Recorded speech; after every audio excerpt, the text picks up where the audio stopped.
Ou seja, o cristianismo é a passagem de uma espiritualidade mais voltada para a natureza, para os quatro elementos, para o quaternário, para a cruz, para uma espiritualidade mais da alma, para a espiritualidade mais até, vamos dizer assim, noética, vamos dizer assim, ou seja, a rosa na cruz, né? Então, é como diziam os estoicos, né? Trata-se de uma mudança de critério.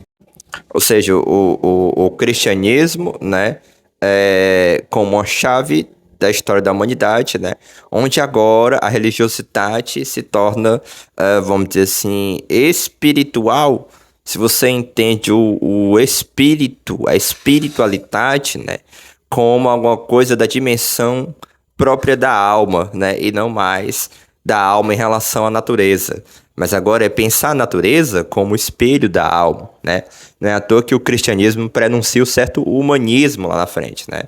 Não só com essa ideia do homem e do ser humano, né? Claro, como imagem e semelhança de Deus, mas porque coloca, vamos dizer assim, a dimensão do humano como a dimensão, a questão fundamental. Isso reorienta a espiritualidade, né? Ou seja, o caminho da cruz, o caminho iniciático.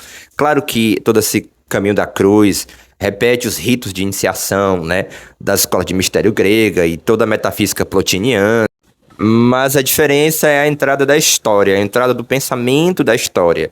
A história como um arcano, né, como um texto misterioso, né, que nós podemos observar nele o desenvolvimento, vamos dizer assim, de forças cósmicas, como dizia o Schelling, né, cosmogônicas, que através da consciência se transformam em potências teogônicas, né?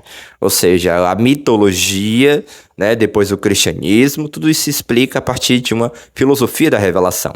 Ou seja, de uma filosofia dessa ideia de um Deus que se desvela na história, né, que é desdobramento de si e que é vitória sobre um fundamento, vamos dizer assim, mais originário de si mesmo, né? Então, o cristianismo histórico, aquele que aconteceu de fato, ele é apenas o desdobramento histórico de uma realidade metafísica, né? Ou seja, o cristianismo como uma realidade metafísica, ou seja, como uma realidade que é a culminância do religare, é a culminância da espiritualidade humana, né? Ou seja, ele já estava em potência em todas as religiões. E é engraçado que essa percepção, né, do cristianismo como uma potência metafísica, ela vê o cristianismo em todas as religiões e, portanto, por esse, entre aspas, exagero de cristianismo, não cabe dentro da teologia dogmática eclesiástica da Igreja Católica e da Igreja Protestante Evangélica. Esse é o meu cristianismo esotérico apoiado nessas razões filosóficas e nas razões esotéricas que eu falei no vídeo passado.